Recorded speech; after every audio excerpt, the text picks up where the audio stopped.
بسم اللہ الرحمن الرحیم نحمدہ ونصلی علی رسولہ الکریم اما بعد۔ محترم دوستو، بات چل رہی تھی معیار افضلیت اور سیدنا صدیق اکبر رضی اللہ تعالی عنہ۔ تو جو ہم نے معیار بیان کیے تھے افضلیت کے، اس میں سے دوسرا معیار تھا علم۔ تو ہم دیکھتے ہیں کیا علم واقعتاً سیدنا صدیق اکبر رضی اللہ تعالی عنہ کے پاس تمام صحابہ سے زیادہ تھا۔ چلتے ہیں دربار رسالت صلی اللہ علیہ وسلم کے پاس۔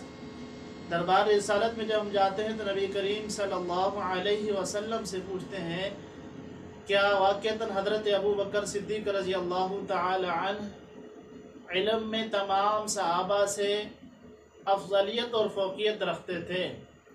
پہلے یہ سمجھیں کہ کیا علم سے مراد کیا؟ علم سے مراد دنیاوی معلومات اور جو ہے مادی تجربات مراد نہیں ہے، بلکہ علم سے مراد قرآن و سنت کا علم مراد ہے۔ اور اس کے اندر سیدنا صدیق اکبر رضی اللہ تعالی عنہ افضلیت اور فوقیت رکھتے تھے۔ باقی صحابہ کرام کے مقابلے میں علم میں حضرت صدیق اکبر رضی اللہ تعالی عنہ فوقیت اور افضلیت رکھتے تھے۔ اس سے پہلے ایک رسالت مآب صلی اللہ علیہ وسلم کے قانون کو سمجھیں۔ حضور صلی اللہ علیہ وسلم نے ارشاد فرمایا یتقدم القوم اقرأہم بالقرآن، یتقدم القوم اقرأہم للقرآن، کہ امامت کے لیے اس کو آگے کرو جو قرآن کا بڑا قاری ہو، قرآن کو زیادہ جو ہے وہ تجوید سے پڑھنے والا ہو، یعنی بڑا قاری ہو۔ اب یہ حضور علیہ السلام نے اصول بتایا کہ اقرأہم للقرآن کو جو ہے امامت کے لیے آگے کیا کرو۔ اقرأہم للقرآن سے مراد کیا ہے؟ صرف تجوید اور حسن قرأت مراد نہیں ہے۔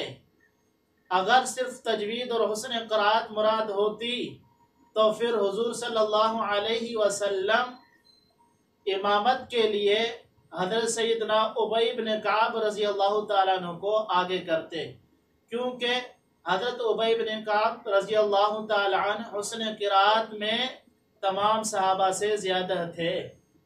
ان کے ہوتے ہوئے ان کو امامت کے لیے آگے نہ کرنا، اس سے یہ بات واضح ہوتی ہے اور ثابت ہوتی ہے کہ اقرأہم للقرآن سے مراد صرف قرآن مجید کی تجوید اور حسن قرأت مراد نہیں، بلکہ علوم قرآن مراد ہیں، یعنی حسن تجوید کے ساتھ ساتھ جو علوم قرآن کو بھی جانتا ہو، اقرأہم للقرآن سے مراد ہے۔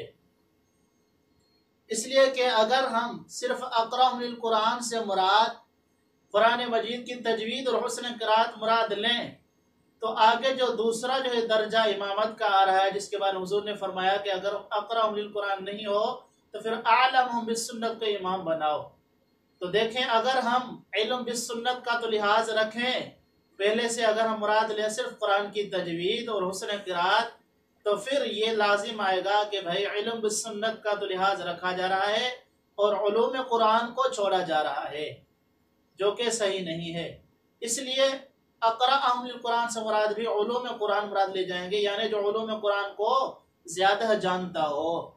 اب دیکھتے ہیں کہ اللہ کے رسول صلی اللہ علیہ وسلم نے تمام صحابہ کے ہوتے ہوئے امامت کے لیے کس کو آگے کیا، امامت کے لیے کس کو حکم فرمایا؟ تو ہم جب دیکھتے ہیں احادیث کا رخ کرتے ہیں تو ہمیں بات نظر آتی ہے کہ حضور نے ایک طرف ارشاد فرمایا کہ جو ہے امامت کے لیے اس شخص کو آگے کرو جو اقرأہم للقرآن ہو، یعنی علوم قرآن کو زیادہ جانتا ہو۔ اور پھر خود حضور علیہ السلام عملی طور پر سیدنا صدیق اکبر رضی اللہ تعالیٰ عنہ کو آگے کرتے ہیں امامت کے لیے۔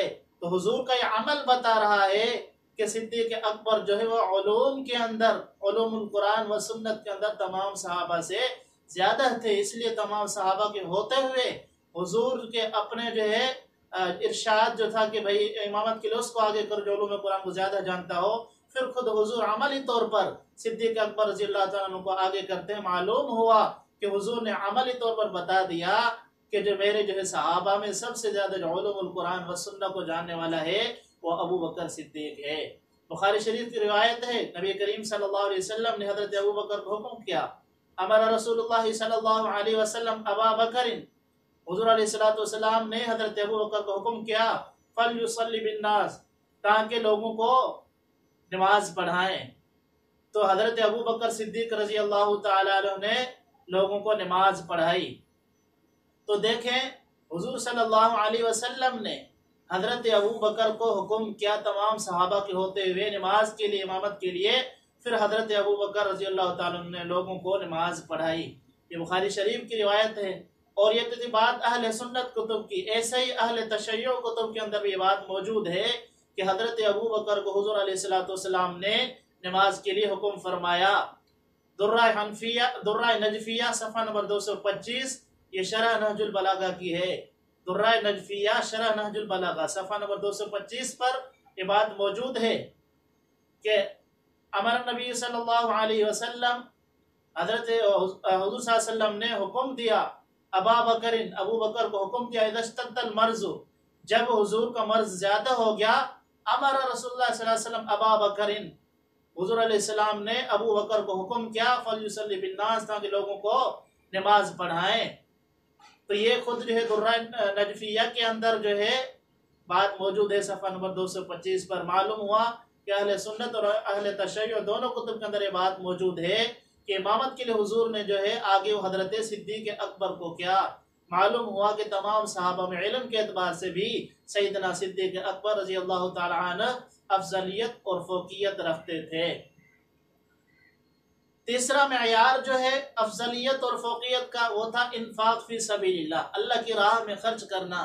جیسے کہ میں نے عرض کیا تھا، قرآن مجید کے اندر اللہ تعالیٰ نے ارشاد فرمایا کہ لا یستوی منکم من انفق من قبل الفتح وقاتل، تم میں سے جو وہ شخص اس کے برابر نہیں ہو سکتا جس نے فتح مکہ سے پہلے خرچ کیا اور قتال کیا، ان کے برابر تم میں سے وہ نہیں ہو سکتا جس نے فتح مکہ کے بعد خرچ کیا اور قتال کیا۔ معلوم ہوا کہ انفاق فی سبیل اللہ زیادہ کرنے کی وجہ سے بھی زیادہ درجہ ملتا ہے۔ ویسے تو دوسرے صحابہ کرام نے بھی اللہ کے رسول کے اوپر مال خرچ کیا، لیکن حضور علیہ السلام سے پوچھتے ہیں اللہ کے رسول صلی اللہ علیہ وسلم کی بارگاہ کے اندر، بارگاہ رسالت کے اندر ہم عرض کرتے ہیں کہ اللہ کے رسول، آپ کو سب سے زیادہ کس کے مال نے نفع دیا، آپ کو جو ہے سب سے زیادہ کس نے اپنے مالی اعتبار سے فائدہ پہنچایا؟ تو حضور صلی اللہ علیہ وسلم کا ارشاد مبارک ہے، حضور صلی اللہ علیہ وسلم نے فرمایا ما نفعنی مال قط ما نفعنی مال ابی بکر فبکا ابو بکر وقال یا رسول اللہ هل انا ومالی الا لک، اللہ کے رسول صلی اللہ علیہ وسلم نے فرمایا مجھے کسی کے مال نے اتنا نفع نہیں دیا جتنا ابو بکر کے مال نے نفع دیا۔ تو حضرت ابو بکر صدیق رضی اللہ تعالیٰ عنہ جو ہے بہت زیادہ روئے اور کہا اللہ کے رسول، میں اور میرا مال آپ ہی کے لیے تو ہے۔ معلوم ہوا کہ صرف صدیق اکبر کا مال نہیں بلکہ حضرت ابو بکر نے اپنی جان بھی آقا کے لیے وقف کی ہوئی تھی۔ ایسے ایک اور روایت کے اندر ہے کہ حضور علیہ السلام حضرت ابو بکر کے مال میں ایسے تصرف فرمایا کرتے تھے جیسے اپنے ذاتی مال میں تصرف فرمایا کرتے تھے۔ معلوم ہوا کہ حضرت ابو بکر جو ہے وہ انفاق فی سبیل اللہ کے اندر بھی سب صحابہ سے آگے تھے۔ اور چوتھی چیز جو ہے وہ ہے اللہ کی طرف سے فضل کا ہونا۔ ویسے تو تمام مسلمانوں پر، مومنین پر، تمام صحابہ کرام پر اللہ کا فضل تھا اور تمام مسلمانوں پر ہے، لیکن بالخصوص فضل جو ہے وہ حضرت صدیق اکبر رضی اللہ تعالیٰ عنہ پر زیادہ تھا تمام صحابہ میں سے۔ دیکھیں قرآن مجید کے اندر اللہ تعالیٰ نے حضور صلی اللہ علیہ وسلم کے اوپر جو فضل فرمایا، اللہ نے اس کو قرآن میں حضور کی طرف منسوب کر کے اور بتلایا، فرمایا وَعَلَّمَكَ مَا لَمْ تَكُنْ تَعْلَمْ، ہم نے آپ کو وہ چیز سکھائی جو آپ جانتے نہیں تھے، وَكَانَ فَضْلُ اللَّهِ عَلَيْكَ، اور یہ اللہ کا آپ کے اوپر فضل تھا بڑا۔ دیکھیں یہاں پر جیسے قرآن میں اللہ کے فضل کی نسبت حضور کی طرف کی گئی ہے، ایسے ہی سیدنا صدیق اکبر رضی اللہ تعالیٰ عنہ کی طرف بھی فضل کی نسبت کی گئی ہے قرآن مجید کے اندر۔ قرآن مجید کے اندر اللہ نے ارشاد فرمایا کہ جب وَلَا يَأْتَلِ أُولِو الْفَضْلِ مِنْكُمْ وَالسَّعَةِ، جب حضرت سیدہ عائشہ صدیقہ رضی اللہ تعالیٰ عنہ پہ تہمت لگی، کافروں نے بہتان لگایا، تو صدیق اکبر رضی اللہ تعالیٰ عنہ حضرت مصطح بن اساسہ رضی اللہ تعالیٰ عنہ کے اوپر اپنا مال خرچ کیا کرتے تھے۔ تو جب تہمت کا واقعہ ہوا، بہتان والا معاملہ ہوا، تو صدیق اکبر رضی اللہ تعالیٰ عنہ نے دل کا ارادہ کیا کہ میں اب جو ہے اپنا مال خرچ نہیں کروں گا مصطح بن اساسہ پر۔ اس کے بعد اللہ تعالیٰ نے قرآن مجید کی آیت نازل فرمائی وَلَا يَأْتَلِ مِنْكُمْ أُولُو الْفَضْلِ وَلَا يَأْتَلِ أُولُو الْفَضْلِ مِنْكُمْ وَالسَّعَةِ، کہ تم میں سے جو ہے فضل والے لوگ اور جو ہے طاقت اور گنجائش والے لوگ جو ہے ان کو یہ ارادہ نہیں کرنا چاہیے، قسم نہیں کھانی چاہیے مال خرچ نہ کرنے کی۔ دیکھیں اس کے بعد صدیق اکبر رضی اللہ تعالیٰ نے پھر اپنا ارادہ ختم کر دیا اور دوبارہ سے ایسے ہی مال خرچ کرنے لگے جیسے پہلے فرمایا کرتے تھے۔